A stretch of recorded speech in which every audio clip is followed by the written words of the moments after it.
Amin'ny fifaliana lehibe indray ravana malala no ialana amintsika amin'izao fotoana izao a.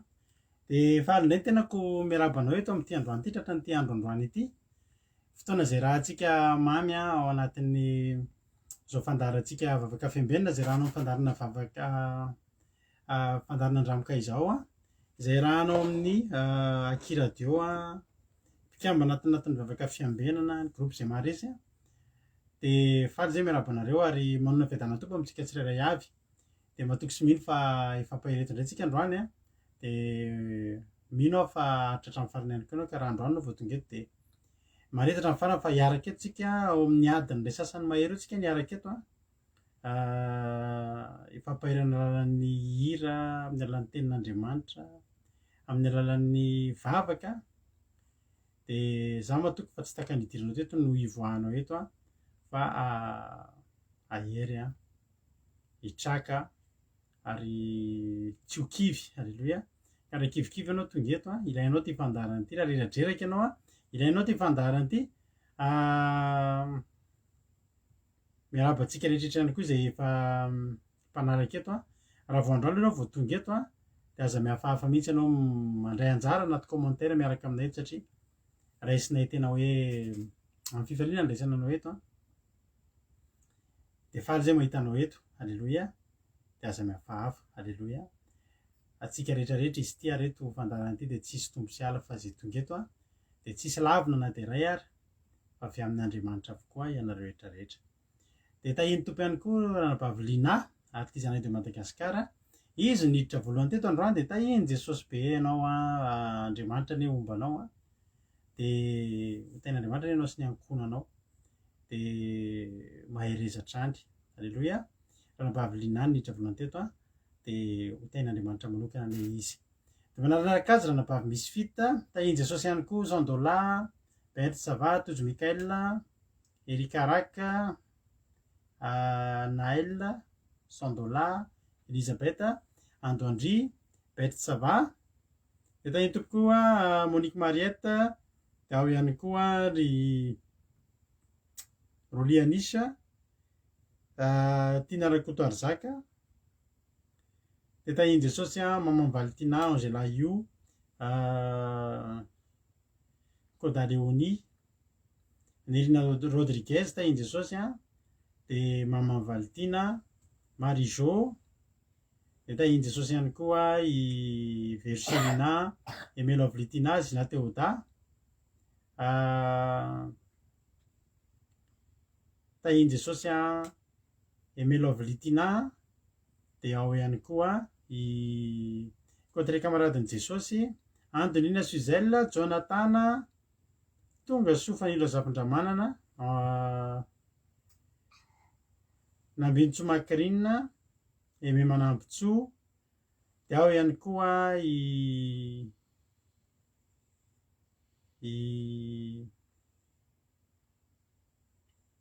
Yama. Tahiny tompo daholo a isika rehetrarehetra. Dia faly be mahita anareo ary mareta motra amin'ny farany e. Dia Andriamanitra ny mikasika antsika tsirairay avy. Androany tsika dia hiaraka amin'ny ranabavintsika Rodine ny vavaka fanombohana androany a. Dia hitondra fampitinana takany mahazatra i Fitia. Dia ao ihany koa ny toloteny izay rahantsika amin'ny anabavy Berta avy any Koweït a. Dia ao ihany koa ny vavaka firenena rahantsika amin'ny ranabavintsika Roly Anisy. Ka dia marety hatramin'ny farany ireo ny ekipa hiaraka amiko eto androany a. Dia matoky sy mino fa ifandrimbona ampahiranao eto izahay. Alleloia. Dia faly be mahita anareo a. Dia tahiny Jesosy a isika tsirairay avy. Tsiry Amboaramiel, Olgaran'Orso, azafady tsy misy Olgaran'Orso fa lasalasa ny vavako efa zatra nahita azy. Bert Sava, Maman Valtina, Elisabeth koa vitako teo a. Tahiny Jesosy daholo. Eny ary e, izay no ela fa andao antsika aloha ametraka ny fotoana am-piaratan'Andriamanitra ka andao a apetrakantsika am-piaratan'Andriamanitra aloha ny fotoana amin'ny alalan'ny vavaka. Ka ny vavaka fanombohana ranabavy Rodine avy any Koweït a. Tahiny Jesosy a ranabavy Rodine, anao a ny fitenenana.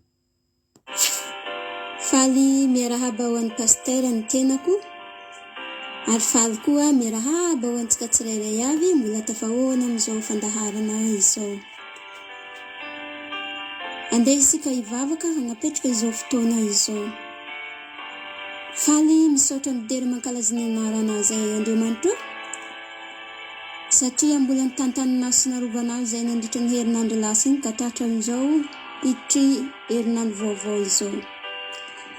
Misaotra anao izahay noho ny fitiavana sy ny famindramponao ka mbola tafahoana amin'ity fandaharana vafoka fiambinana izao. Isaoranay tokoa iana Jesosy malala amin'ny fitiavanao anay. Ary ankehitriny tsy miafy amina ny tenanay Jesosy malala raha misy zavatra izay tsy mety tsy araka ny setraponana ataonay nandritra n'izany dia mangataka famelan-keloko famindrampo avy aminao izahay. Raisy ny fonay Tompo, atolotra ianao. Diovy mba hiraikitra amina mandrakariva tokoa izahay. Ary amin'izao fotoana izao, reto ny mpanompona izay hitonga ny hafatra avy aminao, izay ny rahinao, mangataka amina Tompo, ny teny izay entiny mpanompona eto, rakofy ny fanana masina, mba ho tafita soamantsara izany hafatra izay entiny mpanompona eto Andriamanitra. Ary raha misy namana izay manana hetaheta hiatrika ity fotoana ity, rakofy ny fanana masina izy ary ingane ho tonga eto amin'ity toerana izao an'izao, mba hafahany hiainy izany hafatra avy aminazy izany. Ary vahoakana izay hiainy izany hafatra eto androany, rakofy ny fanana masina fony tsirairay avy, anjaka amin'ny toerana izay misy izy ireo, mba hafahany izy ireo hiainy izany hafatra avy aminazy izany. Satria ny teninao izay teny fiainana, izay teny mahavelona, mamelombelona ny fanahinay, azahoany fiainana mandrakizay. Mitoera eo Jesosy malala ny asan'ny Satana zavila hanjaka eo aminay tsirairay avy. Ary ndety pastera izay hamelabelitra izany teny izany, rakofy ny fanana masina mba ho tanteraka sy lavrary izany. Ingane izay teny izay entiny eto Tompo mba ho tafita soamantsara aminay tsirairay avy. Hitondranay amin'ny fanafahana, hitondranay amin'ny fandesena, satria mamino sy mankatoa anao ako. Ianao ny mpanafika araka ny teninao iny. Raha zanaka tokoa hanafaka, dia ho afaka tokoa ianareo. Ingane izay teny entiny eto mba ho latsaka ao am-ponay, hifikiranay bebe koa aminao. Ary ny mpanompona izay tonga vafoka firenena, rakofy ny fanana masina ho tanteraka sy lavrary izany. Ary ny connexion rehetra apetraka eo am-pelatanana handeha tsara tsy misy anakantsakana. Ny asan'ny Satana sy ny devoly ny fitaovana tsy anaketsy manampy efana eto izany, fa hanahana tanteraka sy halavrary ity fotoana ity. Misaotra reo. Alleluia. Amen. Alleluia. Misaotra betsaka azy tsika tao anatin'izany vavaka mahafinaritra izay mamy nentin'ny ranam-pavitsika Rodinina izay. Ka dia mankasitraka anao amin'izany asan'Andriamanitra lehibe izay nataonao teto izany. Dia Andriamanitra manan-keram-pahasoavana anie hamaly fitianao ranambavy Rodinina. Dia ho tahin'ny Tompo amin'izay rehetra atao. Avy hatrany tsika dia hiditra amin'ny famontinana ny toroteny fa ifity moa dia navita ny famontinana ny toroteny izy tamin'ny famontinana ny toroteny tamin'ny zoma sy ny tamin'ny sabata ho inotsika eto indray amin'ity androany ity. Ka dia mino finaritra indray antsika rehetrarehetra dia avy tsika hianira mahafinaritra. Tahin'ny Tompo ary fity hanao ny fitenenana. Frères et sœurs, que la paix de Dieu soit avec vous, et c'est avec grand plaisir de vous retrouver aujourd'hui pour ce résumé en français du sermon du vendredi 3 novembre 2021 qui nous a été partagé par notre sœur Nabine. Le verset que nous allons lire se trouve dans Matthieu chapitre 23 versets 8 à 13. Matthieu chapitre 23 versets 8 à 13 au nom de Jésus. Mais vous, ne vous faites pas appeler Rabbi, car un seul est votre maître, et vous êtes tous frères. Et n'appelez personne sur la terre votre père, car un seul est votre Père, celui qui est dans les cieux.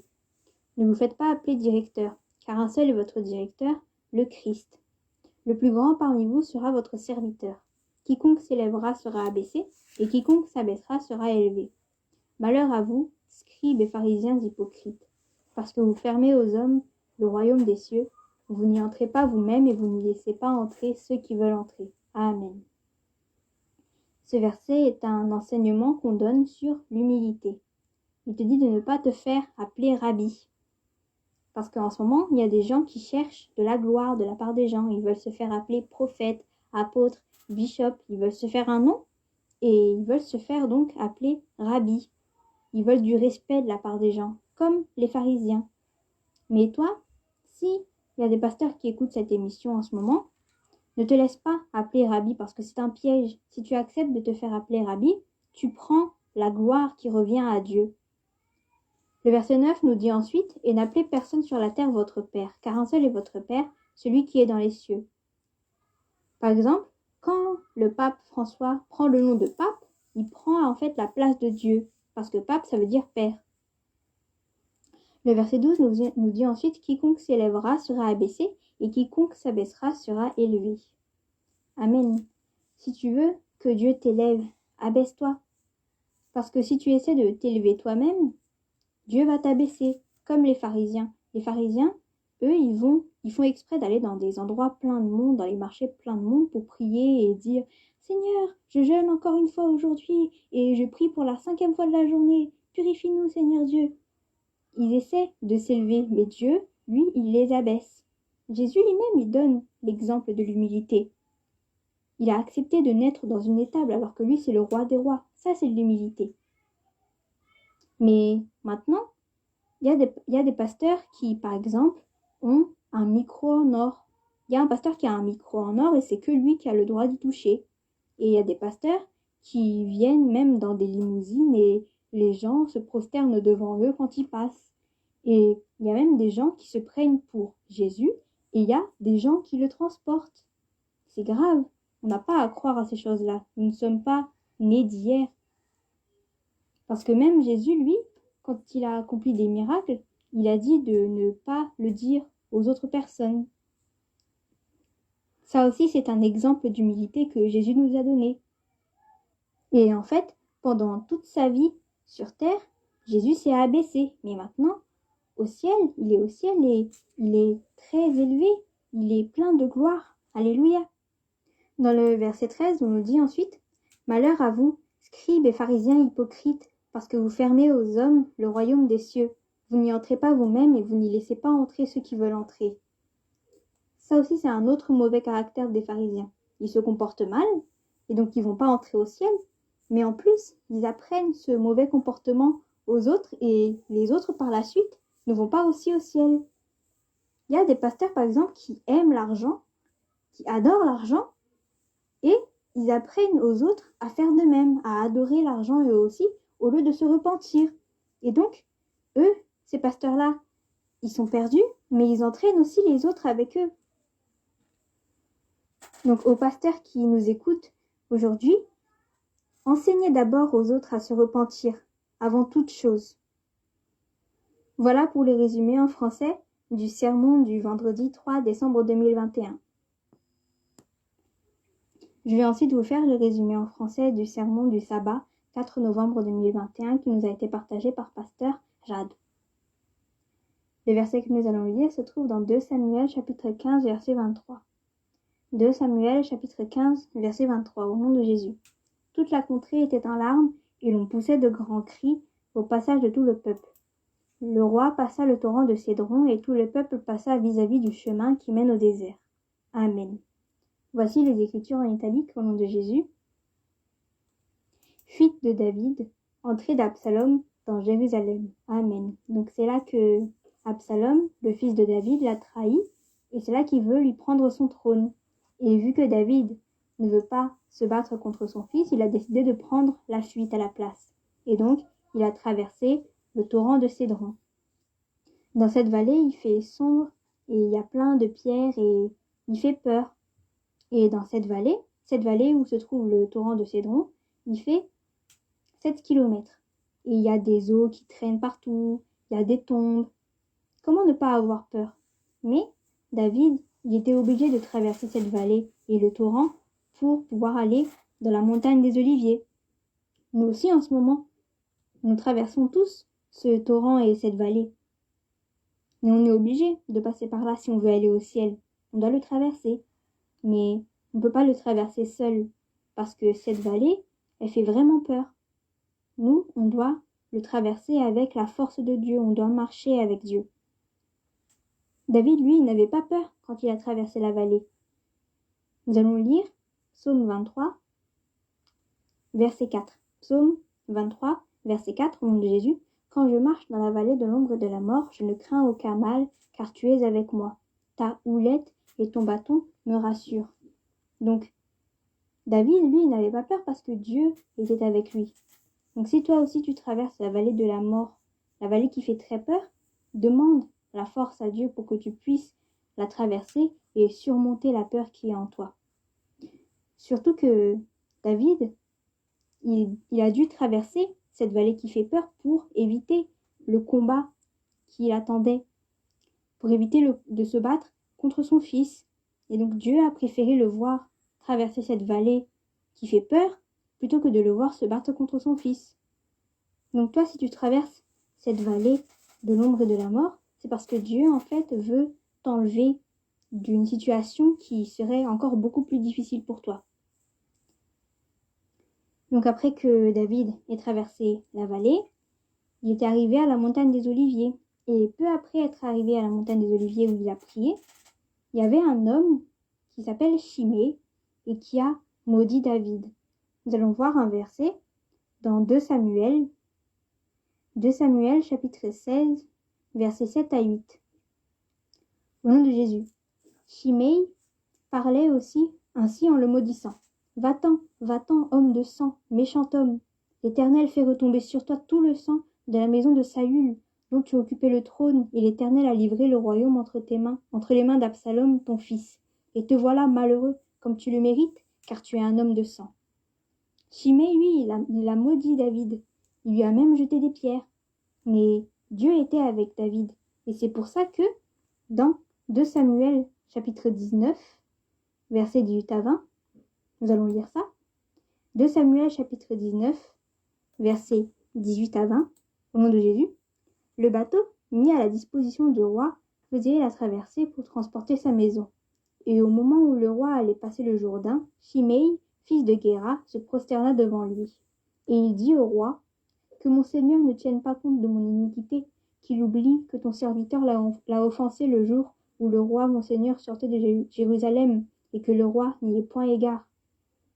Alléluia. Donc déjà, pour rentrer, David, il n'avait plus besoin de faire tout le chemin qu'il avait fait tout à l'heure, c'est-à-dire traverser la vallée. Il n'avait pas besoin de retraverser la vallée encore. Mais, cette fois, il avait un bateau. Il avait un bateau pour traverser le Jourdain pour rentrer chez lui. Et en plus de ça, Shimei, qui l'avait maudit tout à l'heure, maintenant, il s'est prosterné devant lui. Donc, les personnes qui te maudissaient avant vont se prosterner devant toi si tu restes avec Dieu. Alléluia. Voilà pour le résumé en français du sermon du sabbat 4 novembre 2021. Que Dieu vous bénisse.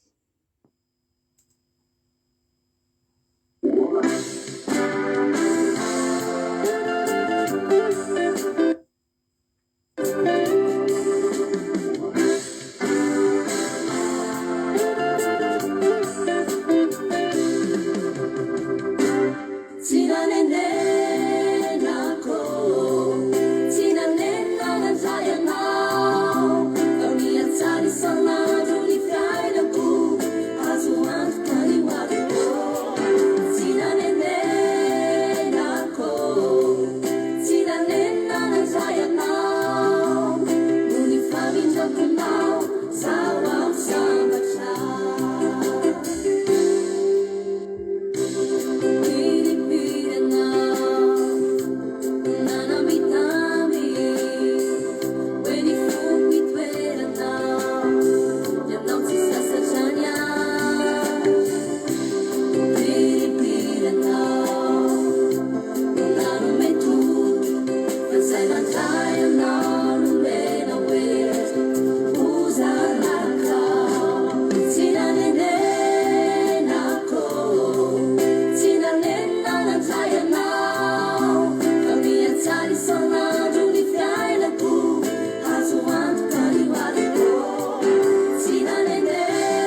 Alléluia. Mino fa tsy nanenina koa ianao nandray an' Jesosy a. Ary soratsika be dia be Andralato Jonatana zany izy zany satria izy indray napitran'izany izy zany teto amintsika teto a. Dia tsy haiko aloha fahinona azy fa zay aloha dia tena nankafy. Alléluia. Dia tsy hanenenantsika nandraisantsika an'Andriamanitra, nandraisantsika an' Jesosy a, ilay zanak'Andriamanitra velona nanova ny fiainantsika. Aza manenina koa anao raha tonga tafahoana aminy, tsy fantatro ny inona ny antony mety tonga anao tafahoana taminy a, isaory azy. Alléluia. Za manokana maro zavatra nanenenako teo amin'ny fiainako taloha, fa zavatra tokana anankiray tsy nanenenako dia nandraisako an' Jesosy a ho tompo sy mpamonjy ny fiainako. Ka dia isaorantsika an'Andriamanitra zany izy zany a. Dia mankasitraka ny fititsika tanatin'ny famontenana satria dia tena ilaina ny famontenana amin'ny teny frantsay. Dia isaorantsika azy zany satria nareo moa mety rehefa mihaino andray dia mety mihaino andray hoe zavatra fohy, fa ilaina fotoana ireny a, ilaina fotoana ary hitantsika tsara fa anatin'ny fianarana izy a, fa nefa kosa efa manomboka mametraka fotoana ho an'Andriamanitra, anaovana asan'Andriamanitra. Ka dia Andriamanitra ny hamaly fitianao fity a, dia tahian' Jesosy a isika tsirairay avy.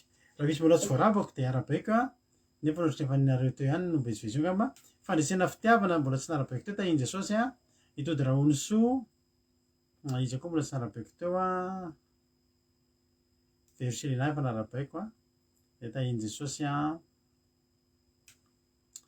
Rodriguez efa narabaiko a, zay ngamba ny mbola tsy hitako teo a.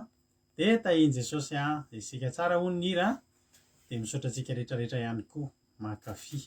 Alléluia. Zay ary ny ola fandaontsika hiditra amin'ny tenin'Andriamanitra. Andao mora nabaviberta no anjarany androany no mitondra tenin'Andriamanitra. Dia tonga dia mpandrotsika avy hatrany ary izy satria efa avononao izy a hitondra antsika anaty tenin'Andriamanitra. Dia rehefa avy eo moa rehefa vita ny anjarany a dia tahaka ny mahazatra tonga eto ihany a mamelabelatra ihany koa ny tenin'Andriamanitra. Ka dia mino finaritra ary a isika tsirairay avy a tahian' Tompo a raha nabaviberta hanao ny fitenenana. Tahian' Jesosy pastera dia tahian' Jesosy antsika rehetra. Raisiko fahasoavana ho ary avana malala ny zaran'ny ten'Andriamanitra androany amin'ny alalan'izao onjam-peo akiradio izao. Ny ten'Andriamanitra iarantsika dia hotantsika amin'ny bokin'ny Marka toko 2 raisintsika mamaky amin'ny 1 miafara amin'ny 12. Marka toko 2 raisintsika mamaky amin'ny 1 miafara amin'ny 12. Ny soramandreo ambony. Ny nahasitranan' Jesoa andra lehilahy narariny Palisia tao Kapernaum. Vaky teny amin'ny anaran'i Jesosy.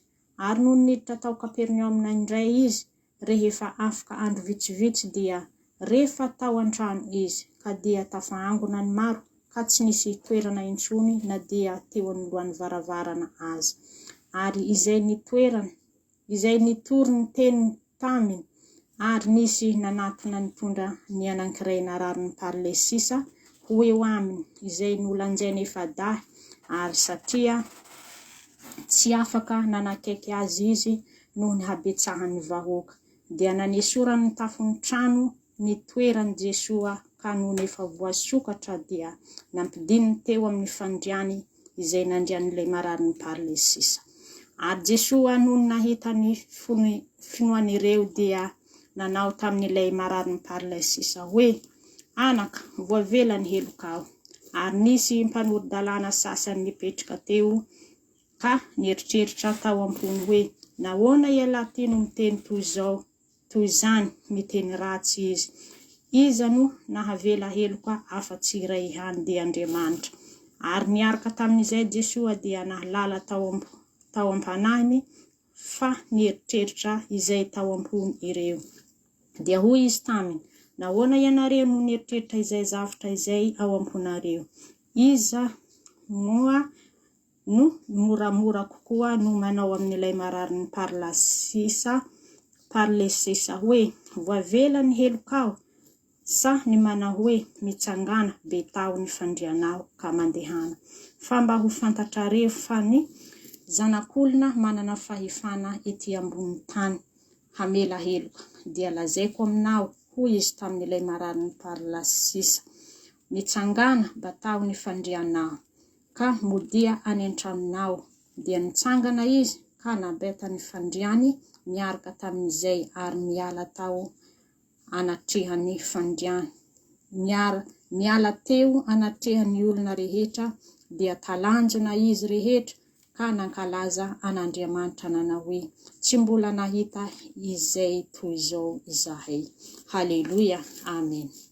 Izao ten'Andriamanitra izao ry havana malala dia fanehoan'ilay Jesosy Kristy ny heriny sy ny voninahiny ary ny fahagagana tamin'ny rahalehilahy izay narary ny parlesisa efa tao anatin'ny taona maro ry havana.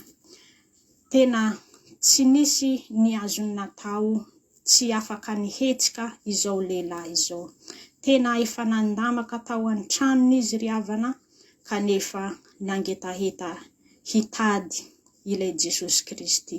Nangetaheta hihona, hitady handray fanasitranana eo amin'ilay Jesosy Kristy. Dia niambina izy, nivavaka izy tao an-tranony ry havana nandritra ny fotoana izay hangatahany fa te hiona amin'ilay Jesosy Kristy izy hangataka ny fanasitranana. Tamin'ny andro iray ry havana dia lasa tany amin'ny Kapernaum ilay Jesosy Kristy izay handeha hanao ny fitoriana ny filazantsara ny amin'ny vahoaka rehetrarehetra. Dia ren'ilay lehilahy izay marary ny parlesisa ry havana ny fahatongavany ilay Jesosy Kristy tamin'izany andro izany. Dia nisy ny lehilahy anankefatra dia nandeha nanatona ilay lehilahy marary ny parlesisa. Dia nitaona azy, dia ahoana ho izy no ahatongavako any satria tena tsy afaka mihetsika izy ry havana tao anatin'ny fahalemena ny aretina nandritra ny taona maro. Dia nanetry tena fitiavana ny amin'ny tena hetaheta hananany rahalehilahy fanasitranana izao lehilahy anankefatra. Dia nilanja ilay marary ny parlesisa. Rehefa nandeha ry havana dia tonga tamin'ny toerana izay nisy Jesosy. Nijerevana na nijery ny habezan'ny olona tao an-trano, tsy misy ny handehanana satria ao anatin'ny filanjana ilay marary izy anankefatra. Ary ziska teo amin'ny varavarana ny fisian'ny olona maro izay samby nangetaheta hitady ilay Jesosy Kristy. Dia nanana hevitra tena tsara ry havana, nanana hetahetam-po tamin'ny alalan'ny finoana lalina izy ireo. Dia nandeha teny amin'ny tafon'ny trano izay nitoeran'i Jesosy. Dia niditra teo amin'ny tafon'ilay trano ilay marary ny parlesisa ry havana. Dia tonga teo anoloan'ilay Jesosy Kristy. Talanjona ry havana malala ny vahoaka rehetrarehetra izay tonga teo aloha rehetra satria mbola teo alohany izy ireo ihany koa ilay marary ny parlesisa. Dia hitan'i Jesosy Kristy ny hetahetam-pony, ny finoany izy ilay marary ny parlesisa sy ny lehilahy anankefatra izay nanana fanetrentena. Nilanja izy, nibata izy izay nankany tamin'ilay Jesosy. Tena namela heloka andre lehilahy ry havana malala. Dia niteny tamin'ny teny mahery hoe voavela anaka, voavela ny helokao. Tena talanjona ry havana ny vahoaka rehefa niteny ohatran'izany Jesosy satria be dia be ny olona ny vahoaka ary anatin'ny fahasalamana kanefa izy rery ihany tenenin Jesosy Kristy hoe anaka voavelany helokao. Haleloia. Tena fahagagana ry havana malala tamin'izany fotoana izany, ary tena tanatin'ny finoana lalina nanana fahatokina ilay Andriamanitra, ilay rarelahy izay narariny parlesisa ry havana, izay tonga nahita ny tavan'ilay Jesosy Kristy. Dia rehefa voavelan'Andriamanitra ry havana ny helony, dia niran'Andriamanitra izy mana taminy hoe mitsangana ho izy betao ny fandrianao ka modia any an-tranonao. Tena nihorakoraka ry havana ny vahoaka, nahita lehilahy natanjaka, niala teo, nibata ilay fandriany, efa tsy ny olona ihany nibata ilay fandriany fa izy natanjaka tahakareo izay efa tonga teo aloha ny fahasalamany ralehilahy zay vao ny parlesisa. Tena nihorakoraka ry havana ny olana, tena tanatin'ny fifaliana ary niaiky an'Andriamanitra, niaiky ilay fahagagan'i Jesosy Kristy tamin'izany fotoana izany. Dia androany ry havana dia te hitaona antsika rehetrarehetra na inona ry havana malala ny aretina izay manoloana anao amin'izao fotoana izao, ny adin-tsaina, ny fisalasalana, dia entina eo amin'ny Jesosy Kristy izany fa ovahan'Andriamanitra ry havana. Manana finoana ry havana malala ankatoavo ny fitorianan'ny tenin'ny filazantsaran'Andriamanitra, ary manana hetaheta hitady ny tavan'Andriamanitra fa homen'Andriamanitra anao ny voninahiny sy ny famindram-pony ary ny fitiavana. Rehefa nody tany an-trano ry havana malala lay lehilahy anankiray narariny parlesisa, dia niteny tamin'ny feo mahery reo vahoaka izay marobe nahita tamin'izany fahagagana zany, niteny tamin'ny teny hoe tsy mbola nahita izay toy izao izahay. Tena fahagagana zany ry havana, ary fijoroana teo anatrehan'Andriamanitra ny naneho an'Andriamanitra izany fahagagana izany. Nidera nisaotra an'Andriamanitra ny vahoaka rehetrarehetra tamin'ny alalan'ny fifaliana tamin'ilay fahagagana nataon'i Jesosy Kristy. Ho tahaka ny nanasitranan'i Jesosy Kristy ilay lehilahy narariny parlesisa koa ry havana no fanantenantsika rehetrarehetra izay miatrika izao fandaharana izao. Manana finoana ry havana malala, ary ny tsodrany rehetrarehetra izay aposaka amintsika isan'andro isan'andro dia tanintsika amin'ny finoana izany, fa tsy misy no tsy ho tanteraka eo amin'ny fiainantsika tsirairay avy. Tiantsika Jesosy ry havana, dia voninahitra ho an'Andriamanitra rery ihany. Haleloia. Amen. Haleloia. Soratsika an'Andriamanitra, sotra betsika andrana bavy bairitsika tao anatin'izay toriteny mahafinaritra zay. Misaotra anao satria fantatra fa tsy mora ny nanomanana an'izany toriteny zany.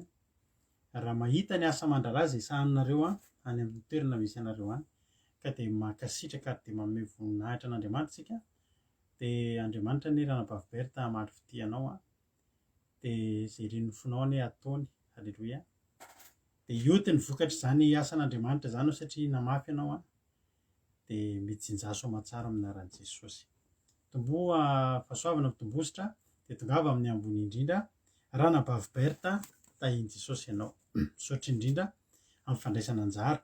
Dia misaotra antsika rehetra ihany koa izay mampahery andry zareo, satria ny fampaherezana nataonareo dia averiko foana hoe mampahery andry zareo mahatonga andry zareo androso indray dia misaotra voaray ny hafatra nareo misaotra azy sy mampahery azy ireo, dia mampafana ny fony hitenenandreo mbola vonina indray anao indray izy ao arinao. Dia tongava amin'ny ambony indrindra ranabavy Berta. Tahiry tompontsika mahita olona vitsivitsy vaovao nizazany Zanahary ambony Valera.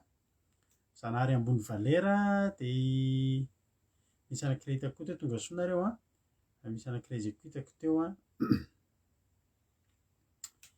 lasany ambonimbony any fa tsy tadidiko le izy teo. Wendy izy teo. Tonga soa daholo nareo dia mahereza maharetatra amin'ny farany. Dia valiko kely le tenin'ny anabavy Zanahary ambony Valera hoe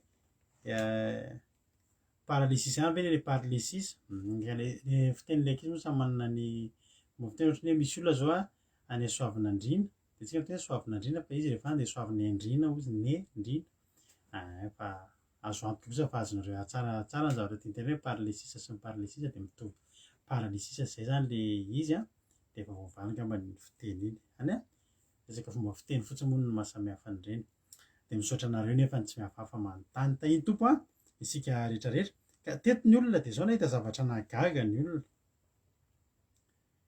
ny teny voalaza farany de ny olona ny teny hoe tsy mbola nahita ohatr' zao zahay tsy mbola nahita ohatr' zao zay ozy izy alleloia ka zavatra nahagagy ty ary zavatra tsy fahita satria eritreretinao ry havana hoe lehilahy tsy nibataina tonga teo fa nibata fandriana ny ala teo tsy mbola nahita ohatr' zao zay ozy izy ny olona zavatra tsy zay ihany ny zavatra mbola tsy hitan'ny olona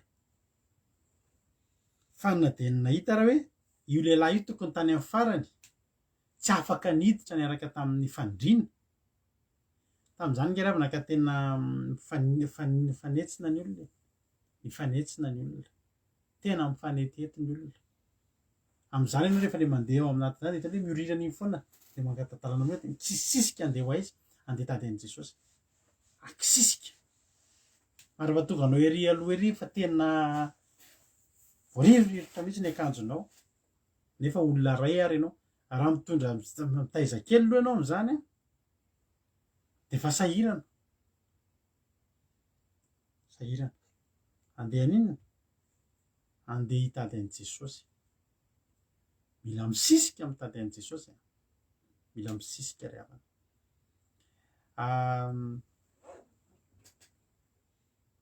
ozy io le mbola tsy nahita ohatry ty zay aloha mbola tsy hitan'ny olona hoe mbola tsy nahita ohatran'iny zay a hoe olona tena hitanay tany amin'ny farany zay io misy olona miaraka amin'ny fandriana de efa me fotsiny olona hoe tsy ahoana ny atavidiranao ery am' Jesosy ka zay ary ty jere samy misisika zay aloha de efa zavatra tsy fahita andreo le olona ery ariny ery lasa hitany ery aloha ery tsy fahita zany ary ianao rehefa te ahavita zavatra tsy fahita te ahazo vokatra tsy fahita de manaova zavatra tsy fahita alleloia sisika na Jesosy ary nge ry havana tena nitolagaky mbola tsy nahita ohatran'ity koa ozy izy a hoe avy eny ambony indray midina zany hoe tena mitady ny lalana rehetrarehetra zany a ahafahana manina ahafahana tonga eo alohan'i Jesosy nefa nyity lehilahy ty ry havana de lehilahy tena tokony tsisy hevitra tsony amin'io lehilahy io voan'ny paralysis olona voan'ny paralysis zany de olona paralysé olona tsy afaka mibaiko ny vatany intsony tsy afa-mihetsika bataina sasana afindretsy afindreroa olona daholo manao an'izany ary zany koa ny anisan'ny zavatra hoe tena tsy fahita hoe ianao efa tsy mahavita ninina tso fa misy mitondra ianao mankeo am' Jesosy tsy fahita zany ny olona samy misakisaka le vehivavy le narary 12 taona ny heriny rehetra natotony tao andeha hitadiavany anatonany an' Jesosy fa mbola tsy fahitako hoe ty lehilahy ty fa tena tsy afa-mihetsika tany amin'ny toerana nisy azy tany fa nisy olona alleloia nisy olona nibata azy niaraka tamin'ny fandriana ary olona mibata azy niaraka tamin'ny fandriana hoe tsy mba olona tsy olona hoe mora ny onona nentina tamin'ny fandriana de jerena vilavitra tsy tafiditra tsika zalahy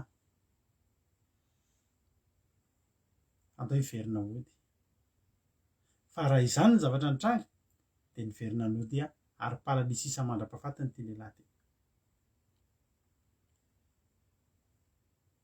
na hoe mba miaraka amin'olona mora afa-po kely zay tsy de azoko mihitsy naka hoe miaraka amin'olo ohatra hoe misy zavatra to de mora mitendry eny tsy manandrana nisy tsy mety ohatra hoe misy zavatra ho atao de vavy lavitra de na misy zavatra amboarina de vavy lavitra tsy vita io alao manandrana alao misisika manerina rehefa sendra taparaka amin'olona teo dia miteny ohatrany tsy vita io tsy mety io zavatra tsy mety ihany no lasa mety alleloia indrindra fa rehefa rahana vavaka izay izy niditra tao Kapernaoma Jesosy tanàna malaza zany Kapernaoma zany toerana nateran'andry Petera alleloia tao ny niantsonandry Lioka alleloia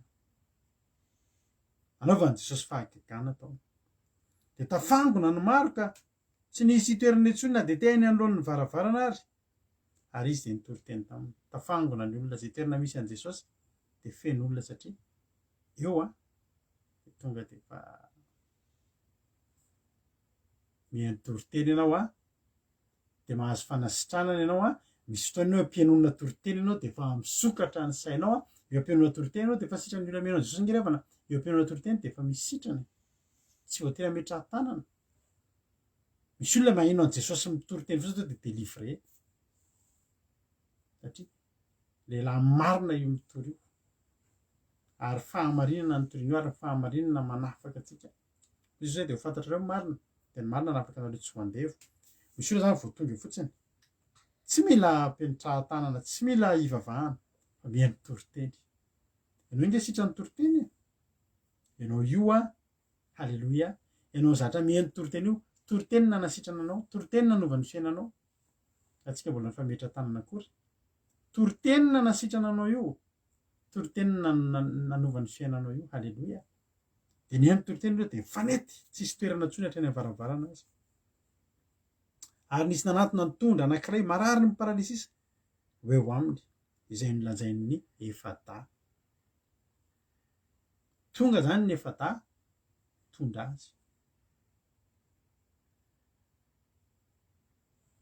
soa ihany fa nisy ny tondra ary zany mahatonga atsika alleloia zany ilana ny fifampitondranam-bavaka ilaina ny intercession tamin'ny sabatala zao tsika niaraka tamin'ny anabaviselina verina indray fandarana anabaviselina isaky ny sabatala ny aki intercession alleloia fitondranam-bavaka mino fa tadidinareo tsara na feony anatin'ny oatra mikasosoky kely zay izy mitondram-bavaka alleloia verina indray ilaina ny fampitondranam-bavaka satria misy olona ny ambadibadika any efa voan'ny paralysisa mba tsy afaka manao nininina ntsony ary misy olona eto tsy fantatro ny zavatra zay eo aminao fa misy zavatra eto sohatra na elona tsika alleloia misy zavatra eto misy olona eto efa tratran'ny paralysisa zany olona zany tsy fantatro inona ny olanao fa za miny fa misy olona eto efa tsy afaka manao nininina ntsony na mivavaka raha tsy vitany ntsony misy ohatr'izany nge tsika reraka misy fotoantsika reraka na mivavaka aza tsy vitatsika ntsony misy zavatra tsy vita ny herin'ny tenantsika ntsony tsy vitatsika ntsony mandeha manantona an' Jesosy reraky ny adi-tsaina tsy mahavita nininina ntsony zava-mahafinaritra dia Andriamanitra tsy mba manary atsika raha olona matanjaka ihany no tahian'Andriamanitra ataony tonga eo amin'i Jesosy dia tsy Andriamanitra izy fa Andriamanitra mitsinjo ny olona efa tratran'ny paralysisa rehetrarehetra ny an-tranony ihany ary samy tratran'ny paralysisa tany amin'ny tany nisy azy avytsika rehetrarehetra eto no nentin'ireo efada tonga teo amin'i Jesosy misy amintsika mavesatra nentina be poalory be mihitsiny satria mavesatry ny olana sady paralitika no mavesatry ny ady mavesatry ny olana misatra mihitsiny fa Andriamanitra tsy namelanao rery alleloia Andriamanitra tsy namelantsika rery mialatsiny kely tsy namelantsika rery Andriamanitra ary efa fomba n'Andriamanitra dia miteny Isaia 1:20 matetika teneniko mantsy izy ty efa ny tsy asiako verse mihitsy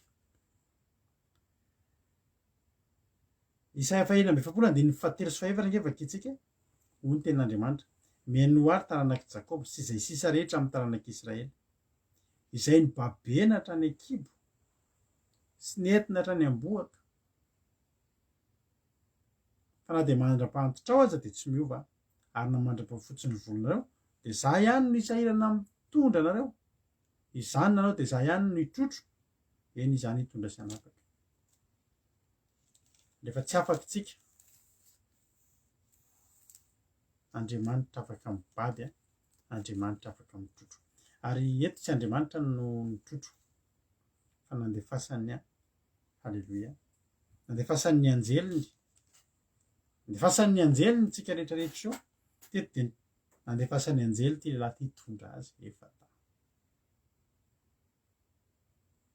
Andriamanitra raha mbola misy fofinaina ianao mbola misy etaety ianao ity lehilahy ty dia azoko antoka fa tsy nentina ny forsena izy nakany fa fanapahan-keviny na dia tena tsy hampanetsika ny ratsambatany tsy afaka anao ninona fa mbola afaka ny teny mbola afaka ny saina dia ny teny hoe eto any Jesosy aralahy eto any Jesosy ilay tapaka landrany efa vilana ny tare fa mbola mahavita miteny eto any Jesosy eto any Jesosy eto makeo atongotra Jesosy halleloia izy Andriamanitra izao danynareo misahirana trotroy izy halleloia trotroy fa mila any Jesosy olona ary Jesosy Andriamanitra mandra-patapitry ny fofonaitsika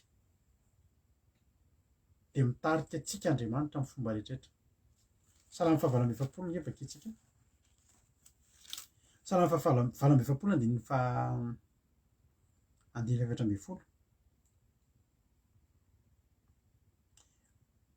hoy ny tena Andriamanitra fa izany Andriamanitra zany dia Andriamanitra mandrakizay doria izy nitarika atsika na dia hatramin'ny fahafatesana azy ny moa tiany tenin'Andriamanitra tenena amin'izany mandra-pahafatinao mandra-pialanao eto na voan'ny paralysisa tsy afa-mihetsika intsony ianao Andriamanitra mbola hitarika anao tsy hitako intsony ny tarihan'Andriamanitra batain'Andriamanitra ianao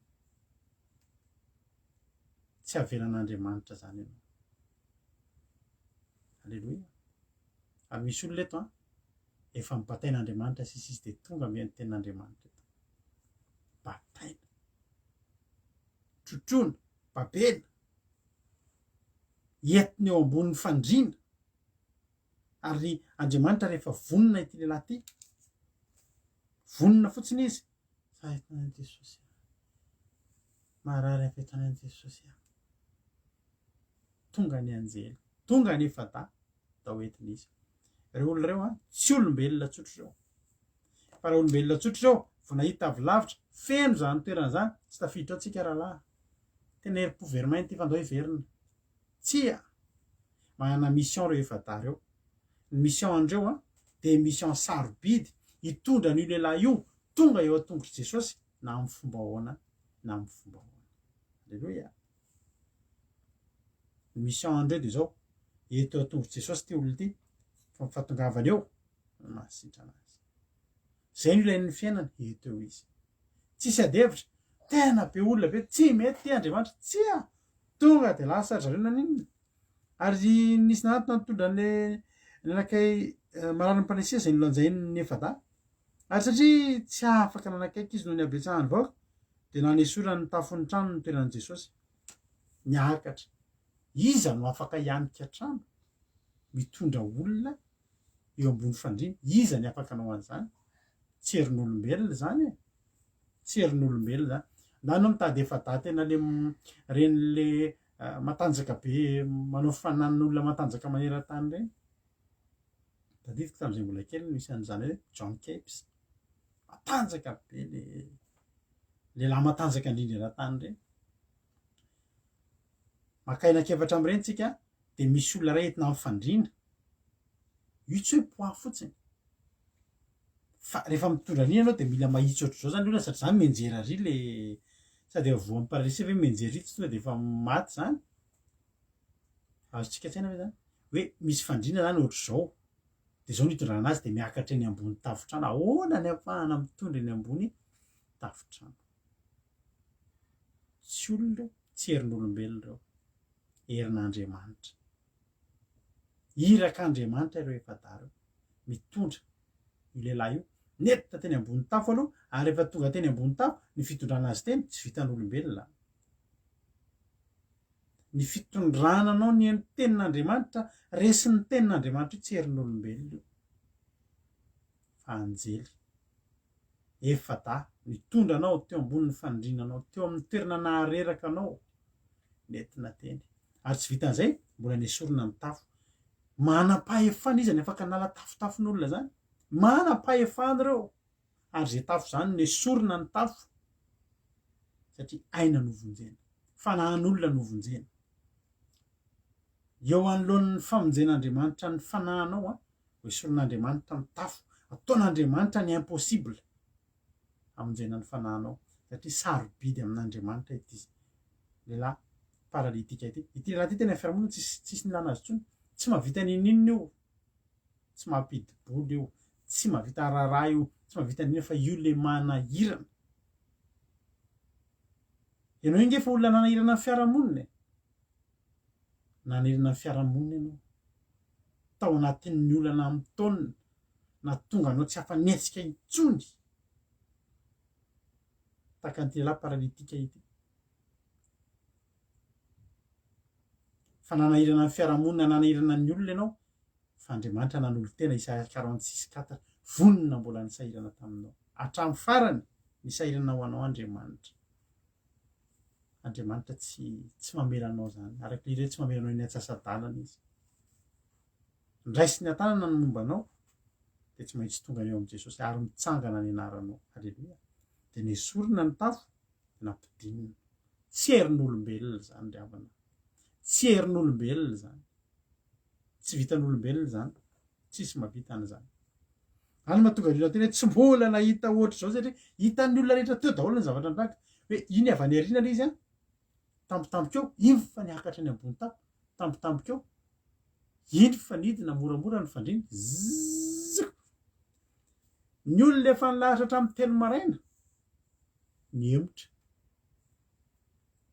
nga paralitika no teo anoloan'i Jesosy halleloia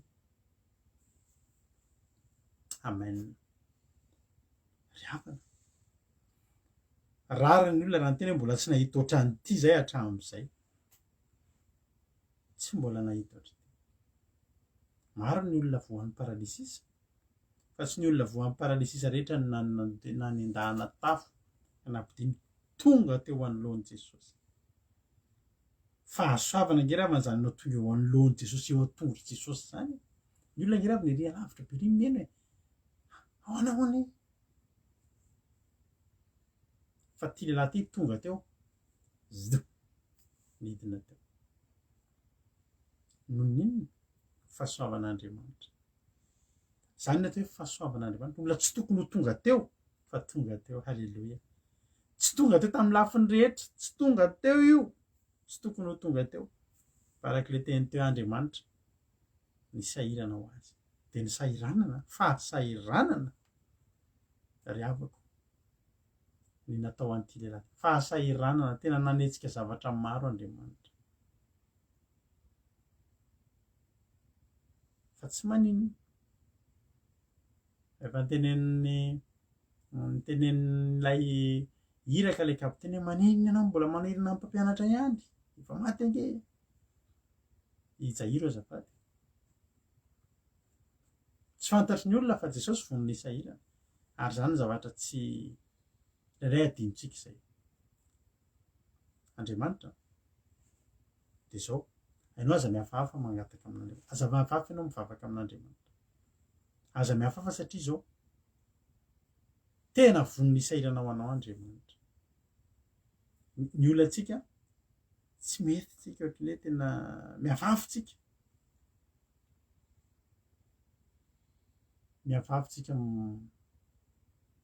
miantso an'Andriamanitra Andriamanitra efa hatramin'ny ela mbola tany amboaka ianao dia efa nipapen'Andriamanitra fa mandra-pahantrao dia mbola fonina hitrotro anao Andriamanitra hisahirana mitondratsika nge manahirana tena manahirana mitondratsika miovaova mbetika ty an'Andriamanitra mbetika tsy ty mbetika tsy ty fosy Andriamanitra hoe zany nanao dia zany hitrotro e za nitondra sy anapaka za isahirana mitondra anareo manahirana mitondra paralysisa miakatra eny ambony tafo fa vonin'Andriamanitra ny sahirana satria zao sarobidy amin'Andriamanitra io paralitika io sarobidy ary tsy avelan'Andriamanitra raha mbola misy koa ny azony atao. Halleloja, sarobidy amin'Andriamanitra ianao io, tsy potika zany ny fiainanao satria atsangan'Andriamanitra satria sarobidy aminy ianao.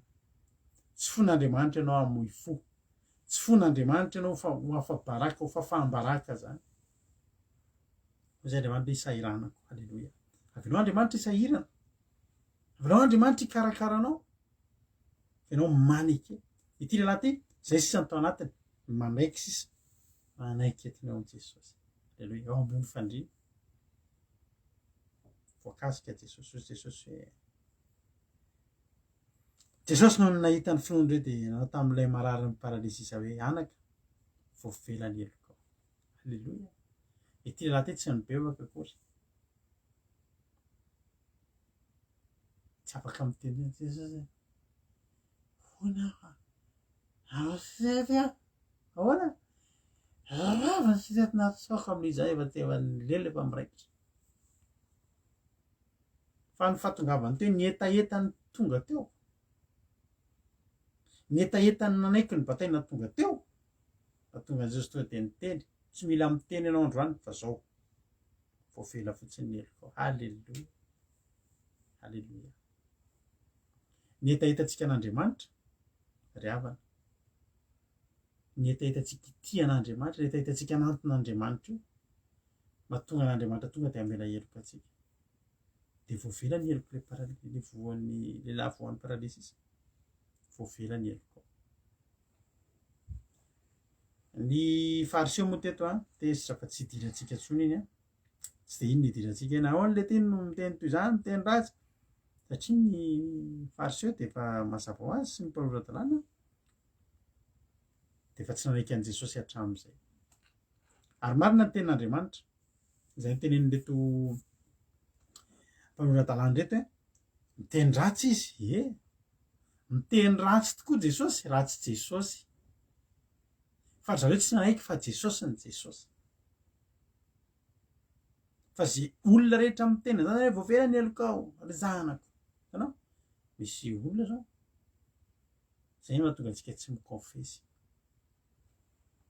Ny olona mikônfesy zao dia le olona hikônfesena iny dia le miteny hoe tany vao vela ny eloko ao, ino avy nataonao tamin'ity anany ty dia nangalatra akoho dia nataoko masikita le akoho dia namidiko tamin'le tompon'le akoho ihany ohatra zany.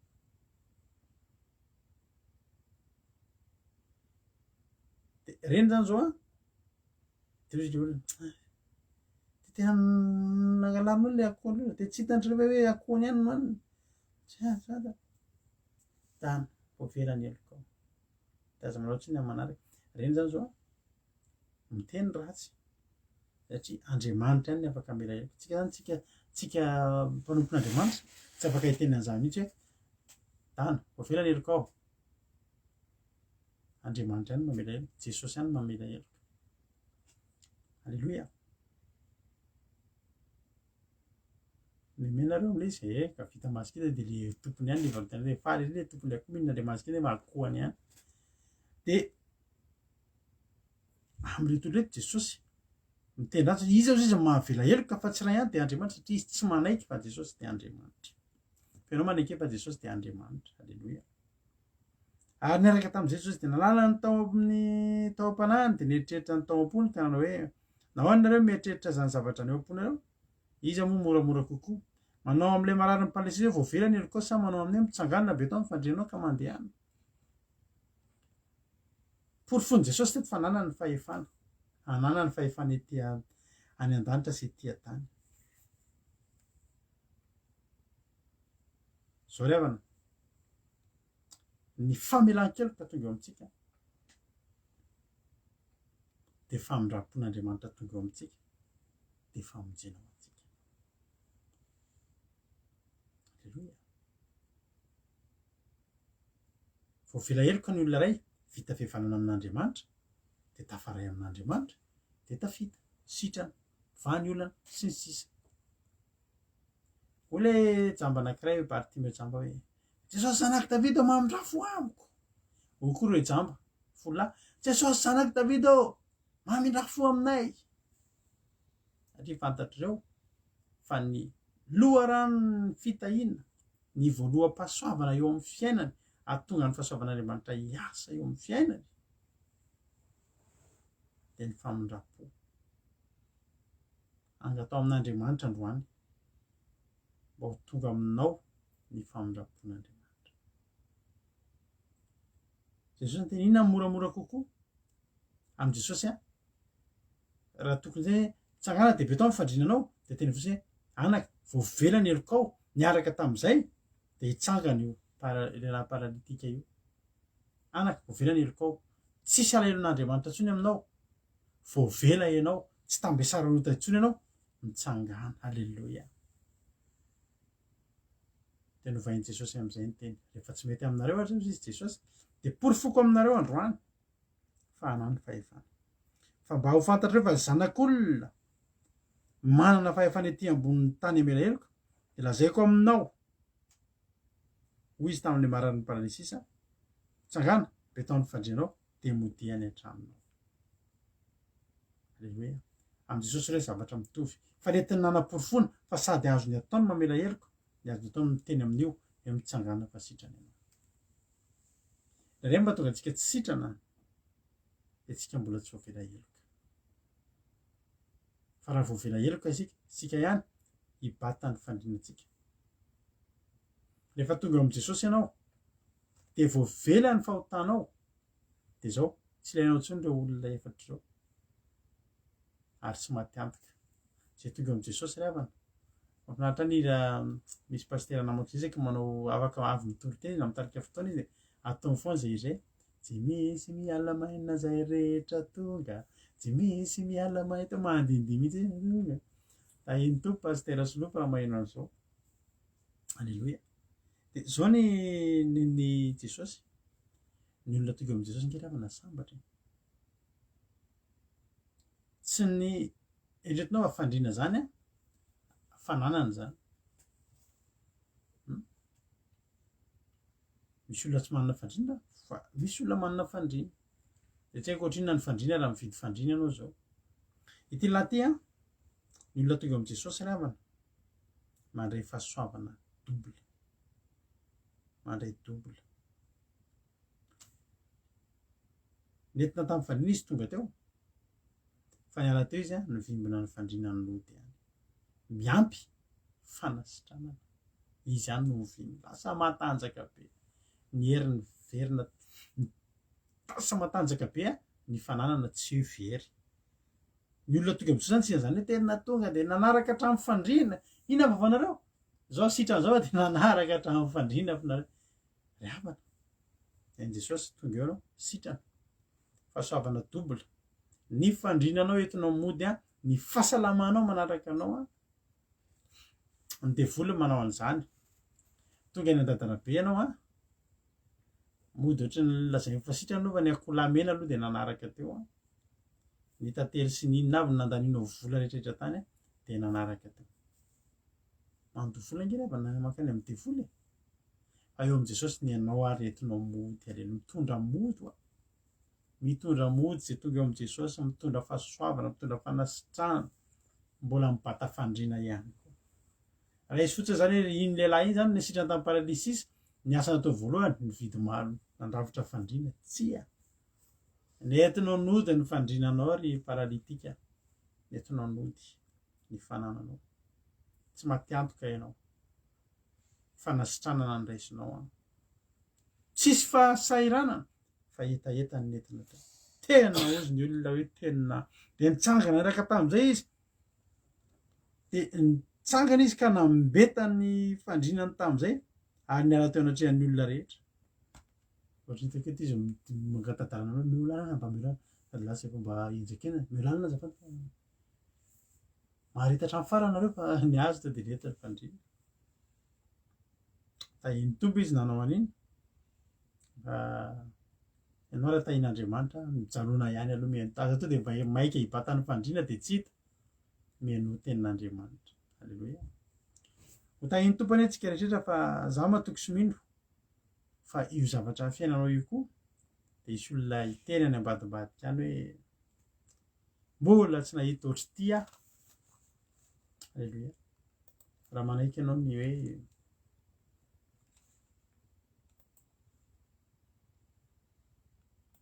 ho tonga ho entana ioratsia nge ny olana isika mila an'Andriamanitra fa isika tsy mety etiny eo amin'Andriamanitra. Betsaka ny olona mila an'Andriamanitra ny fiainana fa tsy mety etiny eo amin'Andriamanitra fa ianao meteza raiso Jesosy. Alleluia. Raiso omponao ny vatanao tsy afa-metsika, ny ratsambatanao ny tratran'ny paralysisa tsisy ninona vitanao tsony, tapitra ny herin'ny tenanao fa misy zavatra ray mbola azonao atao dia ny manaiky, ny sainao manaiky, ny fonao manaiky hoe Jesosy midira eo amin'ny fiainako ianao. Alleluia. Midira eo amin'ny fiainako ianao. Raiso Jesosy. Androany amin'ny alalan'ity toriteny ity tonga eo amin'ny olona paralitika, misy olona tratramin'ny paralysisa ara-panahy eto zao fotoana zao ny andondonan'Andriamanitra eo amin'ny fonao.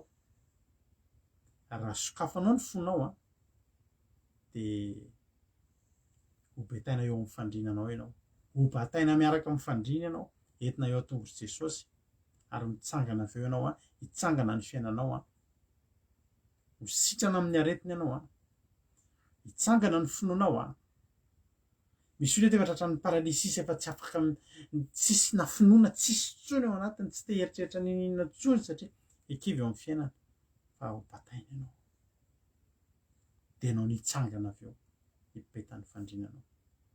Raha mino ianao, raha manaiky ianao, Andriamanitra vonona, Jesosy vonona ary Jesosy tsy mandà. Na paralitika avy aiza ianao, na paralitika avy amin'ny toerana taiza, sarobidy amin'Andriamanitra ianao, ho ataony ny hevitra rehetra, ho ataony ny zavatra rehetra. Raha eto mahita anabavy miaraka amintsika eto zany vehivavy zany dia tsy mbola mitsangana zany teo ambony fandriana, mandeha amin'ny seza misy kodiarana zany mandeha, efa mitsangana izy zao. Halleluia. Efa mitsangana izy zao satria sarobidy amin'Andriamanitra. Soran'Andriamanitra antsika amin'ny zoma, afinaritra be fotoana antsika amin'ny zoma, mba eto ny fianakaviana midao mba hijery fandarina eo amin'ny zoma. Fa amin'ny zoma antsika tamin'ny heritaona ohatry ny androany antsika ho anareo izay teto tamin'ny heritaona dia nanao fandarina anankiray spesialina be tsika. Fisaorana natokana hisaorana an'Andriamanitra tamin'ny heritaona ohatr'izao raha tadidinareo. Dia teto daholo tsika nijoro vavolombelona, nanome voninahitra an'Andriamanitra, nisaotra an'Andriamanitra. Raha tsy diso tamin'ny 2 taona koa na 3 taona ohatr'izao nisy izay zavatra rehetra isaky ny Desambra tsika manome voninahitra an'Andriamanitra miaraka eto. Ka amin'ny zoma azo indray io fotoana antsika io. Alleluia. Io fotoana io afinaritra io satria amin'ny endriny hafa mihitsy ny fandarantsika ary mandra-pisasak'alina tsika eto. Anomboka amin'ny 7 orapilina tsika dia mandra-pisasak'alina tsika hiaraka eto hifampahery tena amin'ny voninahitra an'Andriamanitra. Raha misy aminareo ireo misy aminareo ireo mba tena natsapinareo hoe nahita fahasoavana eto amin'izao fandarana izao, nisy valim-bavaka na tsy fantatra ka maniry nareo mba hijoro vavolombelona dia io fotoana tsika rehetrarehetra hanomezantsika voninahitra an'Andriamanitra. Nanareo amin'ny groupe izay maharesy nanareo mpijery eto hoe zavatra tsapanareo teto zany satria tsika nisaotra an'Andriamanitra dia akasitraka an'Andriamanitra tsika amin'io fotoana io. Tsika mba mahita tsirony eto koa Jesosy tsika. Halleluia. Tsika fantany fa tsapantsika avokoa ny zavatra izay nataony. Ianareo rehetra sitrana tamin'ny paralysisa, fiainanareo efa tsy nisy ninona teo iny, natsangan'Andriamanitra. Raha mety aminao amin'ny zoma zao tsika amin'ny voninahitra an'Andriamanitra, afaka mandefa MP ampoko nareo izy ndray anjara, afaka mandefa vidéo nareo na audio ho alefantsika eto zany. Ho an'ny olona tsy menamenatra, mbola mamenamenatra anao zany dia aza mandefa. Ho an'ny olona vonona amin'ny voninahitra an'Andriamanitra. Tadio fa atao ambadika izany tsika, ao ambadika ireny zavatra ireny Andriamanitra mamaly fity. Andriamanitra angeravana rehefa omena voninahitra ka tena mampiseho ny voninahitra. Andriamanitra angeravana rehefa sandratra ka tena misandratra diaamizomantsika amerina kely an'izay fotoana izay indray izy tony teny ankiry eto miaraka aminay mivady eto nareo dia ifampahetsika amin'io fotoana mahafinaritra amezantsika voninahitra an'Andriamanitra io. Izay rehetra sitrana tamin'ny paralisy sisany dia ara-mio voninahitra an'Andriamanitra eto isika amin'izany fotoana izany. Dia mahery zary ataovy fotoana melolono vidéo raha vidéo ny tianao alefa. Mety misy fotoantsika amin'io hiditra mivantana mihitsy itsika arakaraka ny andaminana azy ihany, mbola mpandaminana azy moa izay mivady dia tsaratsara raha manana zoom ianareo. Halleluia. Fa androany maranantsika ny fotoana androany dia tena anao hoe raiso Jesosy raha mandondona izy androany dia raiso fa tsy hanenenanao araka ilay hira nataontsika tamin'ny voalohany teo dia matoka fanaperanao ny ten'Andriamanitra androany mety ndranam-bavitsika baita izay isaorana azy dia saotrantsika nahatry ny hatramin'ny farany. Ivavakantsika ao aorianan'ity iray ity dia meno finaritra azy. Tainy Jesosy daholo.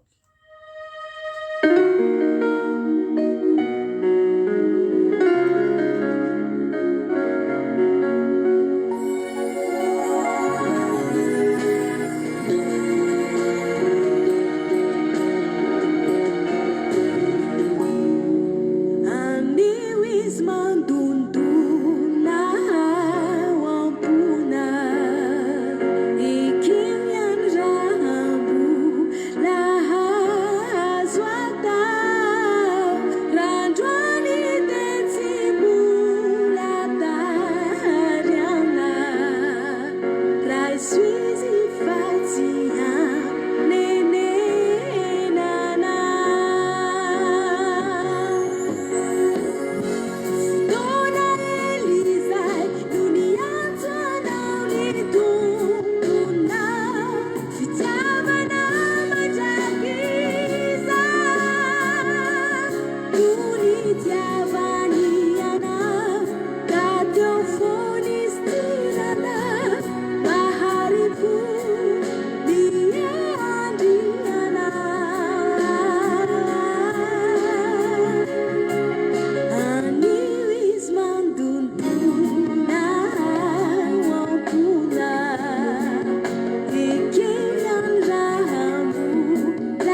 araka izany izy mihitsy raha anao mbola tsy tara ianao. Alleluia.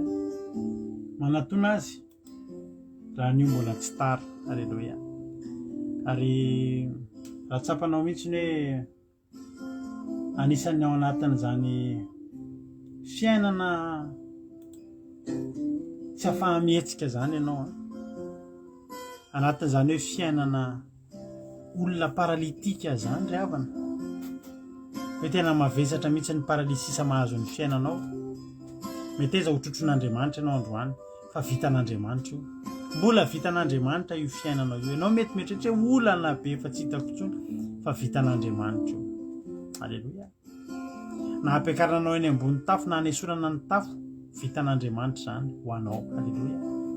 Satria tiany ianao, satria zava-dehibe aminy ianao, satria sarobidy aminy ianao. Alleluia. Ny anjaranao fotsiny androany dia miteny hoe tompo batao aho. Alleluia. Trotroy aho fa teo eo amin'i Jesosy aho. Hivavaka tsika amin'izao fotoana izao. Misaotra anao zay Jesosy ny amin'ity fotoana androany ity. Tena makasitraka, tena manome voninahitra. Misaotra ny amin'ny fitatananao ny fiainanay. Misaotra ny amin'ny teny izay nentinao tamin'ity androany ity teto Andriamanitra. Nampitondrainao ny mpanomponao. Misaotra Andriamanitra satria fantatray fa mahakasika indray izany teny izany androany. Ary fantatray fa teny nomaninao ho anay izany Andriamanitra. Dia misaotra anao satria isan'andro dia tsy mba manadino anay ianao fa mitendry mampaheranay eto foana.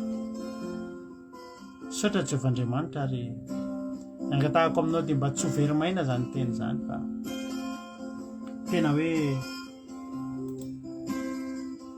aniry amo any am-poniny tsirairay avy any Andriamanitra.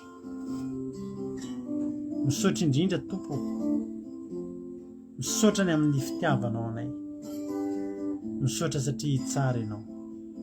Misaotra satria tsy manadino anao na dia ny paralitika any an-trano rehetrarehetra ny aza Jehovah Andriamanitra dia tsy adinonao fa mbola nitenenanao indray tamin'ity androany ity Andriamanitra. Ka dia misaotra anao zahay. Fangio ary ny tsirairay avy amin'izao fotoana izao. Batao eo ambony fandrinana eo Andriamanitra. Ampafantaro azy fa tena tianao izy.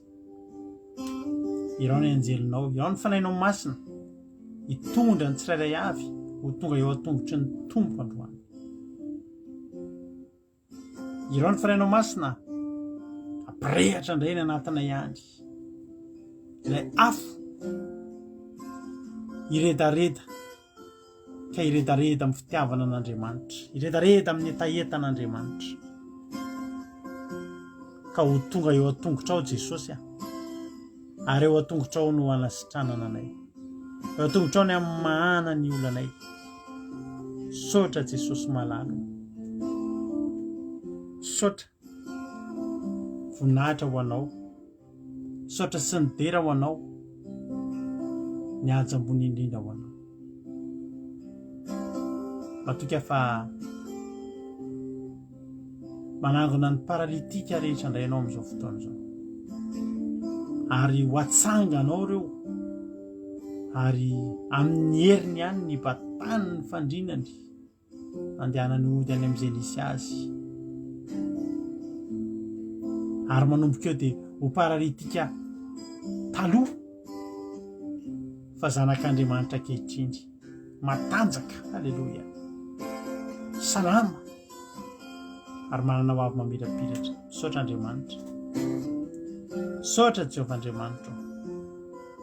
Akasitraka ny amin'ny zavatra rehetra matoky sy mihitsy Jehovah Andriamanitra fa izay vonina fafy teto androany dia tsisy azony devoly tsaingoana na dia litera ray fa amoa avy zato eny any am-poniny tsirairay avy ho voninahitra ny anaranao rery.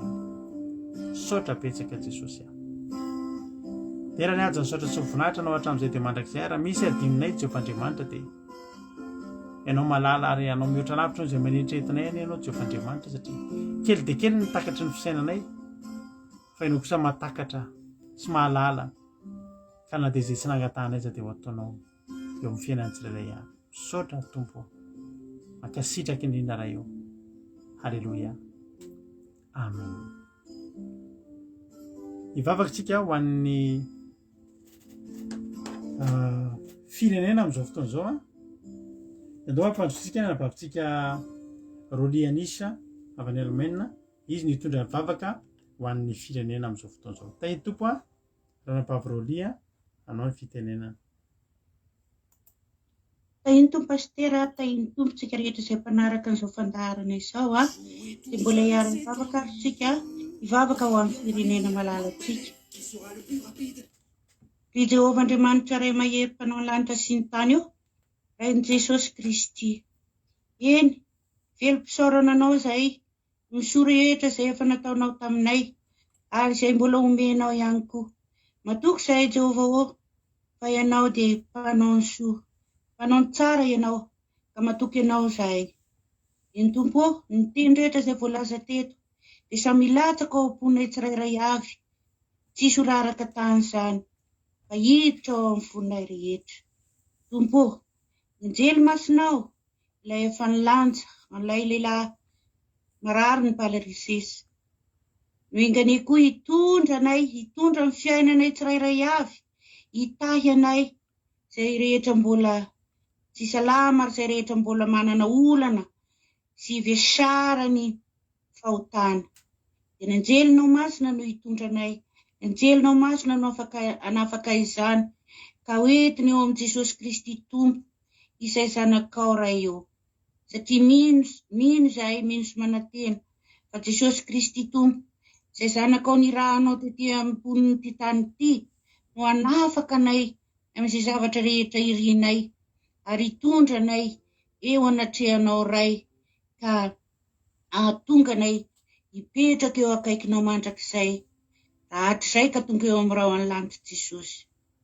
Tompo, vavaka koa izahay ho an'io firenena io, mangataka izahay amin'io firenena io, izay rehetra mbola tsy mahafantatra ny anaranao, fa mbola manaraka ny fivavahan'ny diso, dia vavaka ho azy rehetra reo izahay, mba anaraka sy anatanteraka izay sitraponao, ka ahafantatra ny tena Jesosy Kristy velona, Jesosy Kristy izay nomboana teo amin'ny hazo fijaliana, no topoiny izy rehetra ireo, izay rehetra mbola manompy sampy, izay rehetra mbola manao ny zavatra tsy ankasitrahanao, dia anaraka ny Jesosy Kristy, fa tsy andeha amin'ny lalany tsy fahamarinana, tsy andeha amin'izany fanompo-tsampy izany, tsy andeha amin'izany famadihana izany, tsy andeha amin'ny lalany Losifera sy Satana.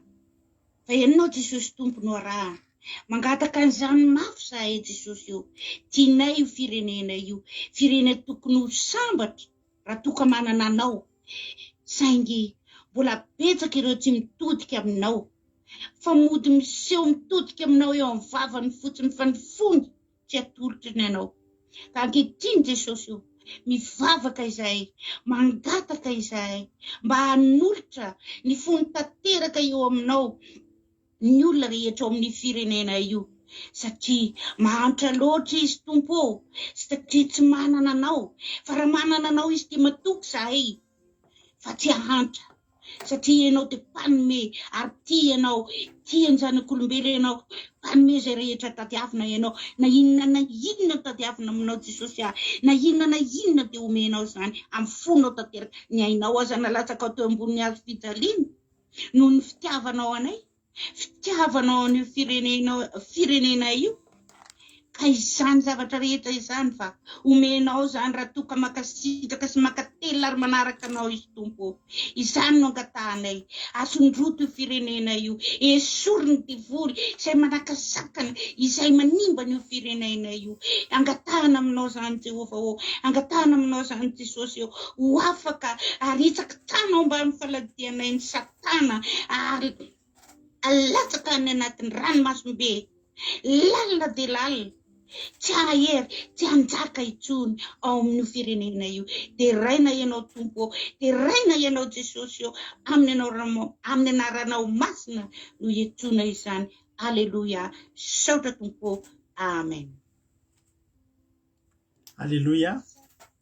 Makasitraka indrindra andranabavitsika rolitsika tao anatin'izany vavaka mahafinaritra dia alefa tsika any amin'ny ranomasimbe indiana ranomasimbe pasifika any mihitsy ny devoly tsy manan-kery tsy manam-pahefana fa isika kosa maherezatra any hatrany dia Andriamanitra manankiray pasoavana ane ombantsika misaotra indray raha hatrany farany raha mbola sy tonga amin'ny roalanitra Jesosy dia eo anetindrentsika raha-pitso alina ny fiarahantsika tapotra fa ny fiarahantsika dia mbola tsy tapotra afaka mbola miaraka amin'ny foana raha miditra anatin'ny site web ny Akiradio dia afaka mihaino Akiradio ianao izay mandeha andro aman'alina www.andramokaizaho.com www.andramokaizaho.com afahanao mihaino ny onjam-peo Akiradio misy totezaky ny adiny 3 amin'ny 1 amin'ny 4 amin'ny 7 dia amin'ny 10 maraina bitso amin'ny 10 maraina averinao zao fandarana zao mbola misy toteny hafa koa amin'ny 1 amin'ny 4 amin'ny 7 ariva raha mbola tsy tonga Jesosy ka mbola velona soa tsara dia mioneto ilay raha-pitso azadino ny fotoanantsika amin'ny zoma afinaritra ny fotoanantsika amin'ny zoma sa hitahin'Andriamanitra saotranao naharitra ny hatramin'ny farany dia voninahitra ny ho an'Andriamanitra rerany dia mahereza daholy tahiny tompo ary mahereza